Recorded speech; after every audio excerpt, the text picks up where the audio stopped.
Today's interview is one of the most positive, uplifting interviews I've done over the past few years. Our guest shares how service has helped him to find happiness in the grind of running a business, and also how it's helped his business to grow. After this 20-minute interview, you're going to love our client and the stories he shares. Are you looking for new ways to make your sales grow? You've tried other podcasts, but they don't seem to know. Harvest the growth potential of your product or service as we share stories and strategies that'll make your competitors nervous. Now, here's the host of the Harvest Growth Podcast, John LeClaire. Welcome back to the show. I'm really excited to have a good friend, Mike Martin, and he is a very prolific and successful inventor that has an amazing story. I can't wait to share with our audience. By the end of this, stick with us. You're going to love Mike as much as I do. And we're going to talk about some cool products, some cool business stories along the way as well. But Mike, I want to first welcome you to the show. Thank you very much. Glad to be here. Very exciting for sure. So it's been you've got a really interesting journey, I think, with product development and inventing products and what you've done with them. It's very unique too. Let's start off by talking about one of your first successes. So the heavy scrub brush. Can you tell us a little bit about the story, what that product is and how it helps? Sure. Yeah, I started my work career in the restaurant industry back in the 80s. And again, floors were very slick back then. It was just part of working there. We were topsiders. You'd go slide into the kitchen. And I never quite understood that we'd have such dangerous floors, but we just lived with it. And as I went on, I ran across some products, Rainbow Vacuum Cleaner, which is amazing, but door-to-door sales thing, which is kind of interesting. But I loved the product and saw some concepts in there that I really liked. And so I bought a couple and wanted to go start cleaning restaurants.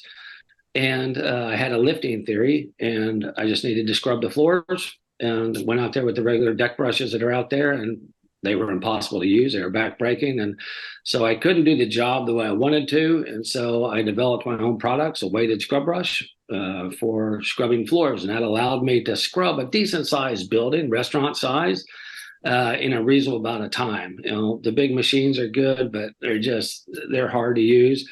And I just needed a tool that allowed me to go do my job. And so I put a weight on the brush and started using it. And I would clean restrooms in exchange for dinner for two. That way the restaurant owners would see how my system worked without breaking the bank, right? I'm in there for 30, 45 minutes, scrub and lift and get out of there. And they would love it.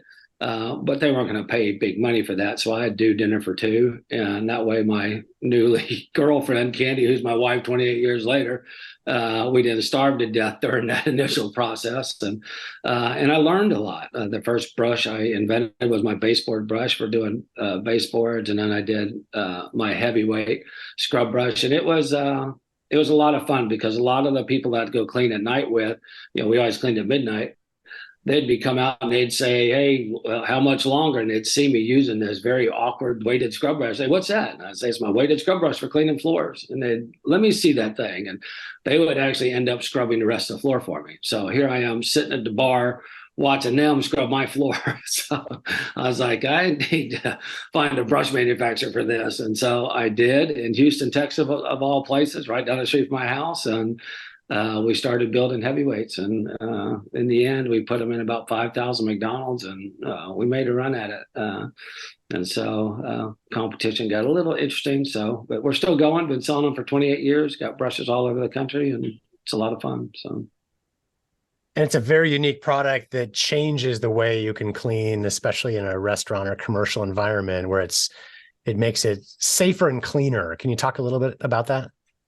Yeah. So what dirt does when it gets on the floors, it makes it slick because it levels the surface. And so you always have to keep your slip resistance active. And the way you do that is by keeping the floor clean. And the best way to do that's with a scrub brush. Most people use mops. Well, 99% of people use mops, which is great if you manage how the mop is used. A mop is a paintbrush, plain and simple.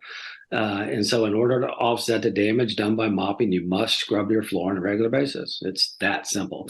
How do you scrub your floor? You can use a pressure washer, a heavyweight, a deck brush, or machines, but you got to scrub your floor. We use the heavyweight as a cleaning tool, and it was designed for that. And so it's perfect. Now, I wouldn't want to clean a 20-year-old floor with my heavyweight. I'd rather have a professional come in, get it zeroed out, and then you maintain your clean with my heavyweight, and we can do that as well. But it's just understanding cleaning. And what I really did is took all the money out of cleaning. That's what I did, and all the consumables, I took that out. I have heavyweights that are 22 years old. They're still using the same scrub brush. So scrub brush maybe is the wrong word for it. It is a cleaning tool, because it is a tool. It's no disposable scrub brush. It is a tool that lasts.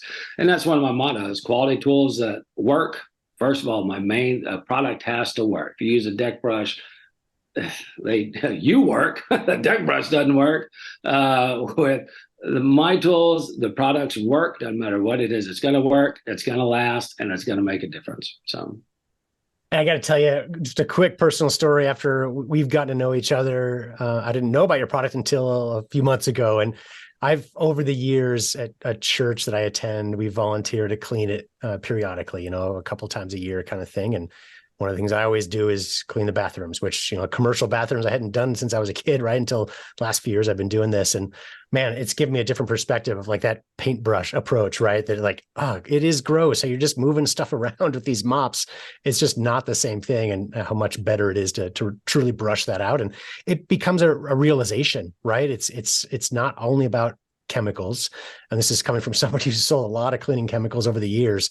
Tools can be extremely effective in cleaning out, and they're a necessary part of the equation for sure. And what a great product that has been for you. So that was a start to what you've done. And like, as you said, 28 years, you've been doing this for a very long time. And then a little bit more recently, and the product we're going to spend a little bit more time on today is the Coolin Curve. So I love this product, huge fan of it. And we're working together on this to really help grow the business. Can you talk a little bit about what is the Coolin Curve? Sure. The Coolin Curve, again, is another one of those products that, like the deck brush, everybody assumes the Coolin Curve is a wine bucket or a beverage chiller. And everybody assumes that, like the mop, that an ice bucket works. Who knew? Ice buckets don't work. They're hard to use. And so I was sitting at a bar one day with my dad, and a bartender came and put a bottle in a wine bucket and put the ice on top of the bottle. And I looked at it, and I was like, well, that's not going to work. And my dad was like, what's that? I said, this wine bucket. I mean, he looked at me like, who cares? And I was like, well, I think I'm about to invent something, Dad. And he was like, oh, here we go. And so I said, watch this. Watch the bartender. He took the bucket over to the table, and he pulled the bottle out. He opened it up, poured it, and then he went to put it back in. I was like, here we go, Dad. And he put the bottle back in. It wouldn't go in. He was crushing ice, and he was smashing it down. And he finally gave up. And I grabbed a pen, and I drew my curved bottom wine bucket right then. And as soon as my dad saw it, my biggest critic, I would say, when he saw it, he kind of smiled and went back to drinking his wine, eating his dinner, because he was probably going as a financier. He was like, oh no, here we go. And so, but he smiled, and he thought it was a pretty good one. And I knew it was a good one. And so we developed it. So off we go. And it's a beautiful product design. I do encourage our listeners at least go check it out, just to see this really cool design that Mike's come up with. You can go to Coolin Curve, Coolin, so no G, Coolin, Curve, curve.com. It's in the show notes as well. So if you're driving, don't worry about it. Wait till you get back, and you can check that out. You can get the link and go see the product. But it is a beautiful design. And on the site, you've got some photos of earlier iterations, what it took to really develop it. But can you talk a little bit more about the benefit? So it's the curve is all a part of it. How is it better than existing wine or beverage buckets? Yeah. So when you get a regular bucket, like you said, when you can put the bottle into the ice, that's great. That works out the first time very well. But once that bottle comes out and you pour some and you put it back, it's not getting chilled anymore. It's starting to get hot. And so when I developed it, my whole thing was celebration, right? Everybody's celebrating. If you're using something ice bucket, you're celebrating something, a party's going on or something's happening. And so let's make it a perfect celebration. Let's have a perfect chill. And so by having it curved and tilted, your bottle's always going to have the proper amount of ice all the way around it. And so that keeps it chilled.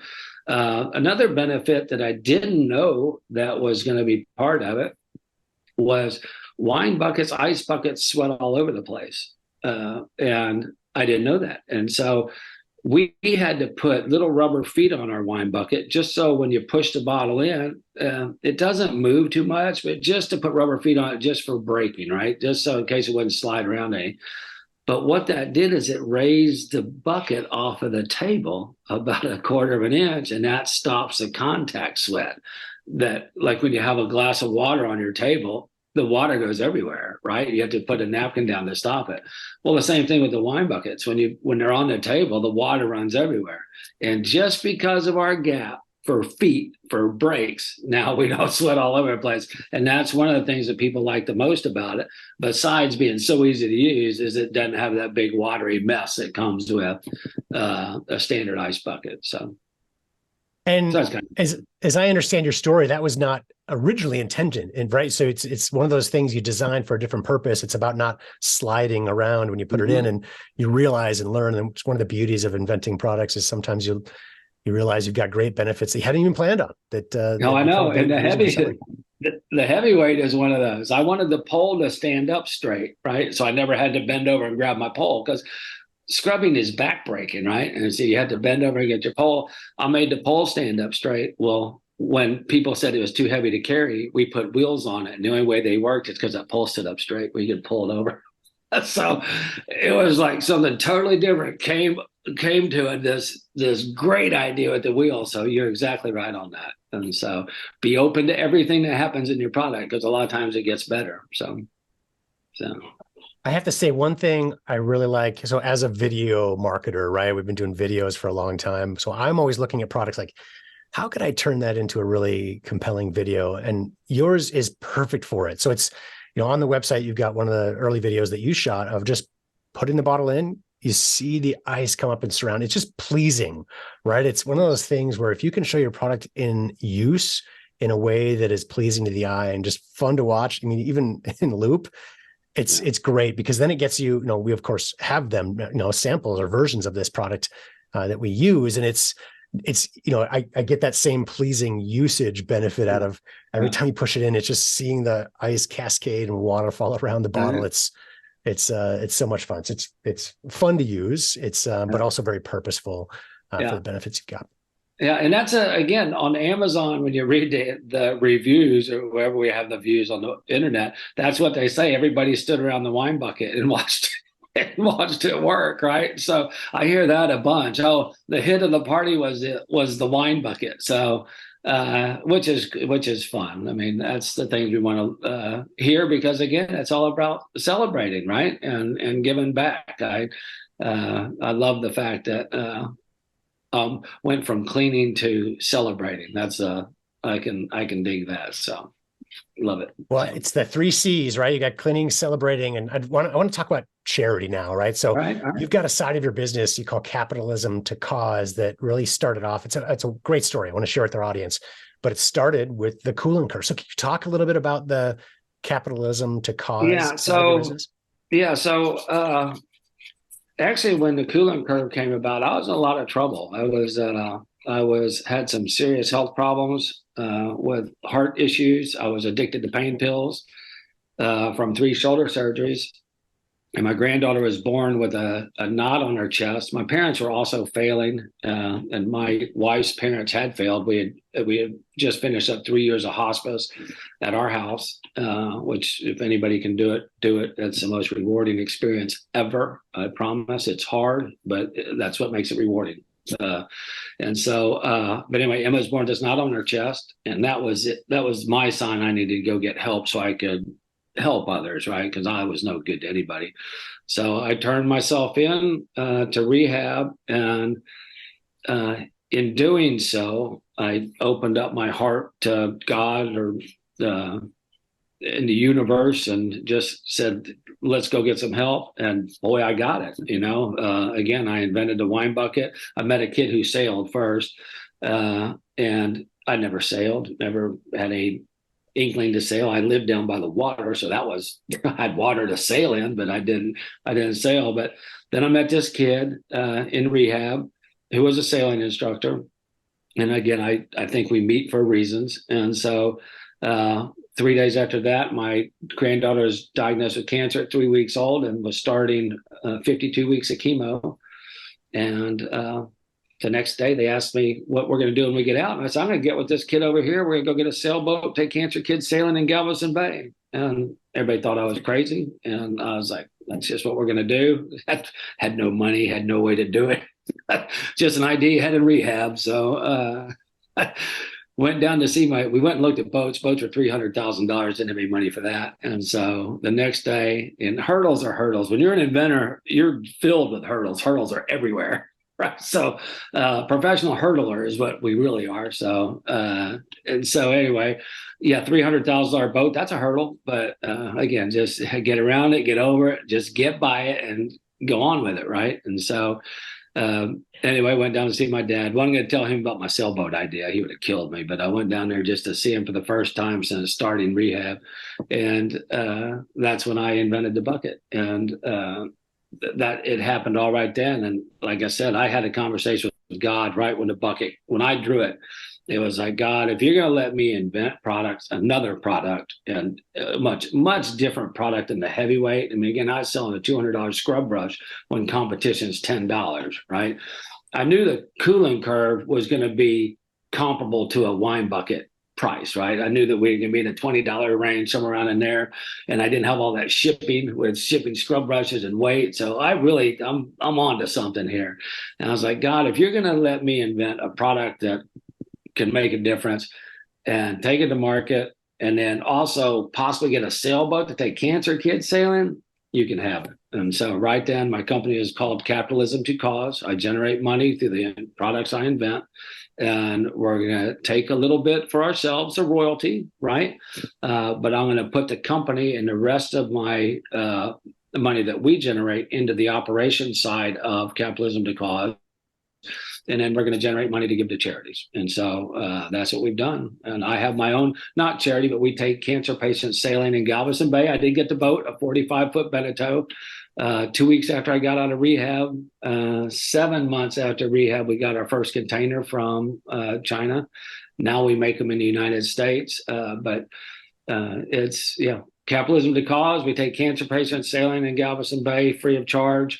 And that's just a start. I want to get cars so we can take to racetracks. People want to jump out of an airplane, I'll push them out of an airplane. I like to say, I'm not going. I'll race the cars and sell the boats. Jumping out of an airplane, I don't know. So I might call heart condition on now, and I can't do it. Old Sanford and Son thing. So, but yeah, it's just, again, I get to live the dream every day. And so if anybody doesn't know this out there, inventors do, but it's hard. But just like hospice is hard, the hardest things are where you get the most joy out of, right? When you finally do make it, because I guess you find out just how awesome you are because you did it, Yeah. And so. Well, Mike, you're such a great example to me, and our audience, I imagine, can tell from this short conversation. I certainly have gotten to know you over a longer period of time. You're one of the most positive people I know. And for me personally, I'm convinced that the big reason why is because of your nature, right? Where you think outward, right? You think about serving others, even with your business. And I think that's such a great example that everybody can really take home from this is how can we use our business, our success to serve others, right? To help others. And, you've done more than probably anybody I've ever talked to in terms of percentage of revenues and percentage of your time and focus. And that's amazing as an example. And it doesn't mean that everybody has to go to that level, right? To your level, but even a minor focus, starting to think outward, starting to think about how can we serve better. It really helps us to perform better. there was a statistic. I think this is so funny that it's a statistic. And I don't remember the exact number, but businesses that donate to charity, right, that are much more successful than those that don't. And I think it's a part of, you could call it, you and I are religious, right? Blessings from God for sure. You could call it karma. At a minimum, you could call it's for sure for everybody, whatever our belief systems are, is getting that outward focus off of ourselves only.